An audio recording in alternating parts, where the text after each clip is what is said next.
આમ જો તો નાવા નથી જાવ હે 2 કલાક થયા સોફા ઉપર આમ નમ પડ્યો છે. વેકેશન આવ્યું એટલે પતી ગયું. નહીં નાવ નહીં ધો. એ મારે કપડા ધોવામાં નાખવાનો છે. ઉભો થા ઉભો રાડું પડાવસ ખોટી. એ 2 વાગ્યા ઉભો થા. ક્યારની કહું છું 1 વાગ્યાની કે જમવા બેહો બેવું નથી. હાયલું હવે વેકેશન આ લોકોનું પડશે ને મારો થાશે. અરે લાઈટ ને પંખા બંધ કરો બંધ. હાયલું વેકેશન ચાલુ એટલે દિન રાત લાઈટ ને પંખા ચાવ રહેશે. અહીંયા મા બાપ નવરા છે બિલ ભરવા હાટું? બાર મત છે ને આ ફ્રીજમાં પાણી કોને પીધું તું હે? પછી બોટલ ભરવાની ખબર નથી પડતી. હાયલું હવે ફ્રીજમાં પાણી પીધા રાખશે ને બોટલ બધી માને ભરવાની કહેશે ભલે માં ઢેડા કરતી. એ છોકરાઓ અહીંયા ના રમો. અહીંયા મેં હમણાં આંગળું સાફ કર્યું છે. ઓલીકો રમો ઓલીકો. ઓલા મેદાનમાં જઈને રમો.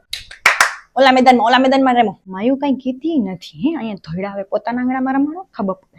એ બારે જા બારે કોક 2 નવા માણસોને મળ તો ખબર પડે કે દુનિયાદારી શું વસ્તુ છે. બસ ઘરમાં પડ્યું રહેવું છે. અરે મમ્મી નવા ફ્રેન્ડ્સ તો બનાવું છું હું ફ્રેન્ડ એપમાં. Friend app? Yes friend app. એમાં મારા બહુ જ બધા ફ્રેન્ડ બની ગયા છે જેમની સાથે હું message, video call and phone call પર વાત કરી શકું છું. એ બી મારા નંબર શેર કર્યા વગર. એન્ડ તેમાં અમે બધા friend group chat, dumb charades, carrom and ludo એ ઘણી બધી ગેમ રમીએ છીએ. એટલે ફ્રેન્ડ એપ તો બહુ જોરદાર એપ છે. મજા જ પડી જાય. આ તો કેવું હારું ઉનાળામાં તડકાનું બારે ન જાવ હે. ટીવી બંધ કરતો હે બાંધ છે કે નહીં? એ ચોપડી લે ચોપડી. શું થઈ ગયું વેકેશન હોય તો ચોપડી લેવાતી નથી. પછી વેકેશન ખુલવાનું તો છે ને. ચોપડી લે 2 કલાક.